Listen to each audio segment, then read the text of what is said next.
एक बार एक बहुत ही दुखी व्यक्ति एक महात्मा के पास आकर कहता है, मैं अपने जीवन से बहुत दुखी हूं। मैं अपनी बीवी, बच्चों और अपने परिवार को भी खुश नहीं रख सकता। मैं अपने लिए भी कुछ नहीं कर पा रहा। कभी कभी तो मुझे अपनी जिंदगी को खत्म कर देने के भी ख्याल आते हैं। आप इतनी साधनाएं करते हैं, इतनी तपस्या करते हैं, क्या आप मुझे कोई ऐसा मार्ग बता सकते हैं जिससे मैं अपने बुरे वक्त से बाहर आ सकूं? मेरा बहुत बुरा समय चल रहा है। 2 वक्त की रोटी का इंतजाम करना भी मेरे लिए बहुत मुश्किल हो गया है। अब आप ही बताइए कि ऐसे वक्त में मैं जिंदा रहूं तो कैसे रहूं? कैसे अपने परिवार को खुश रहूं? कृपया करके कोई साधारण सा तरीका बताने की अनुकंपा करें ताकि मैं आसानी से समझ सकूं, क्योंकि मैं बहुत पढ़ा लिखा नहीं हूं। अगर आप बड़ी बड़ी ज्ञान की बातें करेंगे तो शायद मैं कभी समझ भी नहीं पाऊंगा। यह सुनकर महात्मा ने मुस्कुराते हुए कहा कि तुम एक काम कर सकते हो। मेरा उसने सामने की तरफ इशारा करते हुए कहा कि उस ऊंची पहाड़ी पर एक मंदिर है और उस मंदिर के पास चींटियां का एक घर है जहां पर हजारों चींटियां रहती हैं। तुम्हें सुनने में बड़ा अजीब लगेगा, लेकिन वो चींटियां उस मंदिर की जमीन को खराब कर देती है। उस मिट्टी की उपजाऊ शक्ति वो खत्म कर देती है, जिसके कारण वहां पर कोई भी पेड़ या कोई भी घास पनप नहीं पाती है। तुम मेरा एक काम करो, उसके बाद मैं तुम्हें तुम्हारे सवालों के जवाब दूंगा। तुम 7 दिन तक रोज उस पहाड़ी पर जाओ और उस चींटियां के घर को तहस नहस कर दो, उसको तोड़ दो। जब भी तुम्हें कोई चींटियों का घर दिखे मंदिर के आसपास, तो उसे वहीं पे तहस नहस कर देना। लेकिन याद रहे, घर को तोड़ने में कोई भी चींटी मरने नहीं चाहिए। इस बात को समझने का प्रयास करते हुए वो युवक वहां से चला गया। शायद उसको कुछ समझ में नहीं आया था कि महात्मा जी ऐसा क्यों करवा रहे हैं। वो तो उन चिड़ियों पर अन्याय कर रहे हैं, उनका घर तोड़वा रहे हैं, उन्हें नुकसान पहुंचा रहे हैं। आखिर कौन महात्मा ऐसा करेगा? लेकिन फिर भी उस महात्मा की बात मानते हुए वो अगले दिन से ही पहाड़ी पर जाना शुरू कर देता है। जब वो पहले दिन पहाड़ी पर पहुंचता है तो देखता है कि बहुत सारी चींटियां अपना खाना जुटाने में लगी हुई है। सारी चींटियां कतार से चल रही थीं और अनाज के छोटे छोटे कण उठाकर अपने घर में जमा करती जा रही थीं। ये देखकर पहले तो उस युवक का मन कमजोर पड़ गया। उसने सोचा कि ये इतनी मेहनत करके अपना घर भर रही है और मैं इनके घर को तबाह कर दूंगा तो इनको कितना बुरा लगेगा। लेकिन फिर उसने उस महात्मा की बात याद करते हुए उस घर को तोड़ना शुरू कर दिया। जल्द ही चींटियों में हाहाकार मच गया। वो इधर उधर दौड़ने लगी। अभी तक जो कतार में चल रही थी, अब वो बिखर गई और इधर उधर अपनी जान बचाने के लिए भागने लगी। थोड़ी देर में घर टूट गया और सारी चींटियां इधर उधर छुपने के लिए भाग चुकी थीं। ये करने के बाद वो युवक दुखी मन से वापस अपने घर पर लौट आया। उसका मन परेशान था, दुखी था, पश्चाताप से भरा हुआ था। फिर उसने अपने बिस्तर में रात में लेटे लेटे ही सोचा कि अब तो उन चींटियों का घर तबाह हो चुका है। अब वह वापस जाने से क्या प्रयोजन है? अब क्या फायदा होगा? क्योंकि चींटियों का घर तहस नहस करने के लिए महात्मा जी ने कहा था, जो मैं कर चुका हूं। लेकिन फिर कुछ सोचकर अगले दिन उसने फिर से जाने का निश्चय किया और अगले दिन सुबह सुबह उठकर वो वापस उसी पहाड़ी पर पहुंच जाता है। पहाड़ी पर पहुंचकर वो उसी जगह पर पहुंचता है जहां पिछले सुबह उसने उस घर को तहस नहस कर दिया था। लेकिन वो ये देखकर चौंक जाता है कि उन चींटियों ने फिर से अपना घर उसी जगह पर बना लिया था और अब वो फिर से अपने घर के लिए सामान इकट्ठा करने में जुटी हुई थी। उस आदमी को देखकर लगा कि ये चींटियां कितनी मूर्ख है। इनको पता है कि कल ही इनका घर इसी जगह पर तबाह किया गया है और उसी जगह पर उन्होंने अपना नया घर भी बना लिया। और ये सोचकर वो आदमी हंसने को हुआ, लेकिन फिर से महात्मा की बात याद करते हुए उसने उन चींटियों का घर फिर से तबाह करना शुरू कर दिया। फिर से उन चींटियों में हलचल मच गई और थोड़ी देर में वो चींटियां इधर उधर अपनी जान बचाने के लिए भागने लगी। कुछ ही देर में उनका घर फिर से नष्ट हो गया और वो युवक थोड़ा संतोष के भाव से कि इस बार तो मैंने अच्छी तरह से उस घर को तबाह कर दिया है। अब तो वो चींटियां यहां पर अपना घर बना ही नहीं पाएगी। इसीलिए जाने से पहले उसने उस घर पर ठंडा पानी भी डाल दिया ताकि चींटियां वहां पर अपना घर न बना सके। और इस तरह अपना कर्म पूरा करके वो युवक फिर से अपने घर लौट आया। आज रात में सोते वक्त फिर से वो इंसान यही सोच रहा था कि क्या महात्मा ये सही काम करवा रहे हैं? क्या किसी का घर तबाह करना किसी सिद्ध पुरुष को शोभा देता है? क्या हो अगर वो महात्मा सिद्ध पुरुष हो ही ना? क्या होगा अगर वो मुझे बेवकूफ बना रहे हो? लेकिन फिर उसने निश्चय किया कि मैं अपने काम को पहले पूरा कर लेता हूं। उसके बाद ही पता चलेगा कि महात्मा मुझसे ऐसा क्यों करवा रहे थे, और यही सोचकर वो रात में सो जाता है। अगले दिन सुबह उठकर वो फिर से उसी पहाड़ी की ओर निकल जाता है। पहाड़ी पर पहुंचकर वो उसी जगह पर पहुंचता है जहां पर उसने उनके घर को तबाह कर दिया था, और वो ये देखकर खुश हो जाता है कि वहां पर कोई भी घर नहीं था। सारी चींटियां वहां से भाग चुकी थीं। अब उसने सोचा कि अब मेरा रोज रोज आने का क्या प्रयोजन, क्योंकि चींटियां तो अपना घर बदल चुकी है और महात्मा जी ने मुझे 7वें दिन आने के लिए कहा था। लेकिन आज तो तीसरा ही दिन है, अब बाकी 4 दिन वापस आने का क्या प्रयोजन।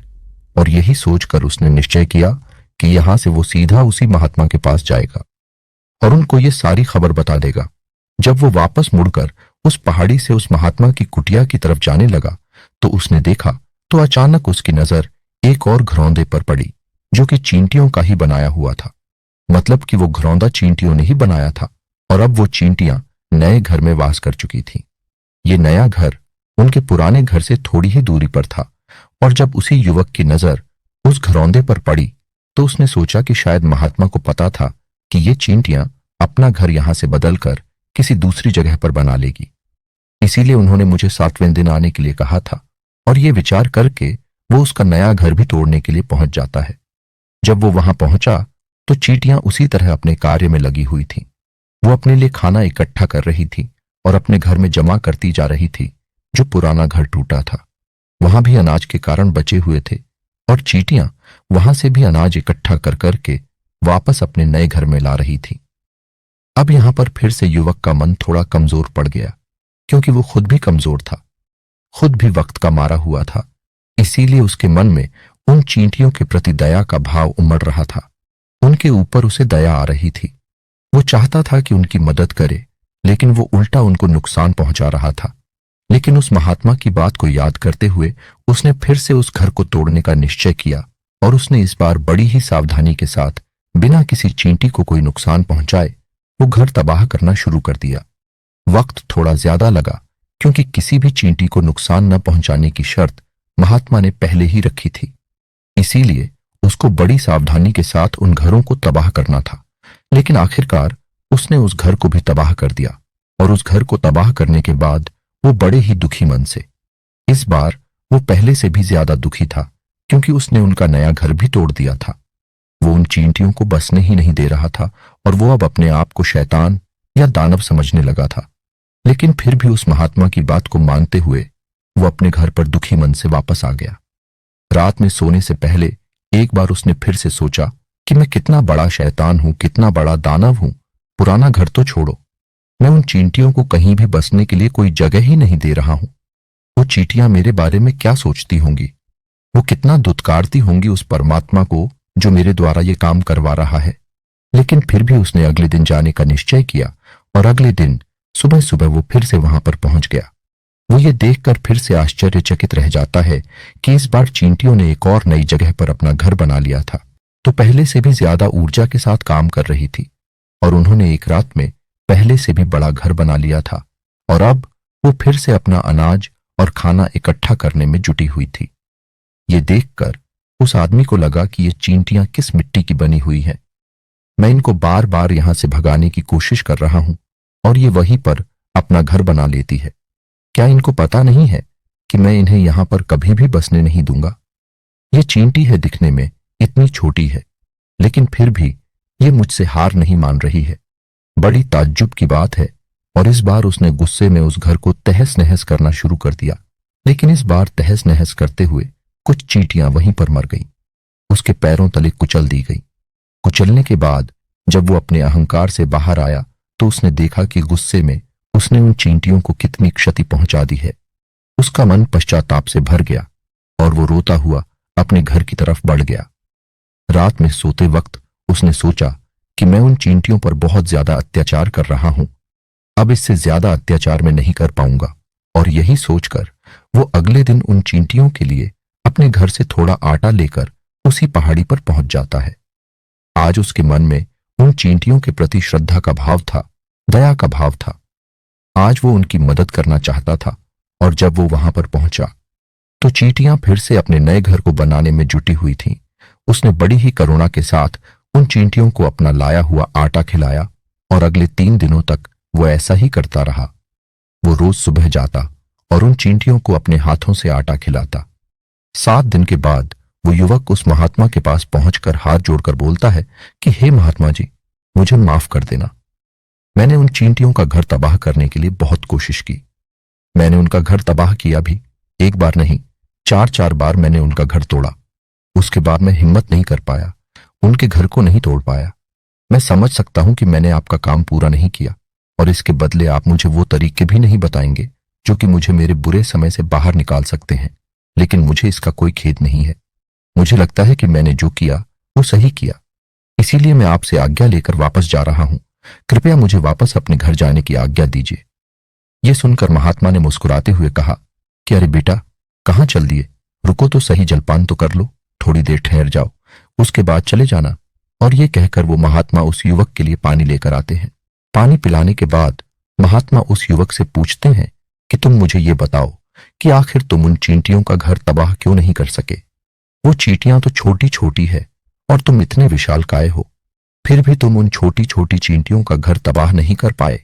कहां है तुम्हारी शक्ति, तुम्हारा बाहुबल। इसका जवाब देते हुए उस युवक ने कहा कि हे महात्मा, मैंने उन चींटियों का घर तबाह कर दिया था, बार बार किया था। एक बार तो अपने गुस्से में उन चींटियों को भी मैंने हानि पहुंचा दी थी, लेकिन जिस दिन मैंने उनको हानि पहुंचाई उसी दिन मेरे को लगा कि मैं इनको क्यों हानि पहुंचा रहा हूं, क्यों इनको इतनी तकलीफ दे रहा हूं, और उसी दिन से मैंने उनको क्षति पहुंचाने की बजाय, नुकसान पहुंचाने की बजाय उनकी सहायता करनी शुरू कर दी। ये सुनकर उस महात्मा ने कहा कि यही तो सीखने की बात है।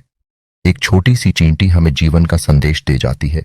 मैंने तुम्हें उन चींटियों का घर तबाह करने के लिए नहीं भेजा था, मैंने तुम्हें भेजा था ताकि तुम उन चींटियों से कुछ सीख ले सको।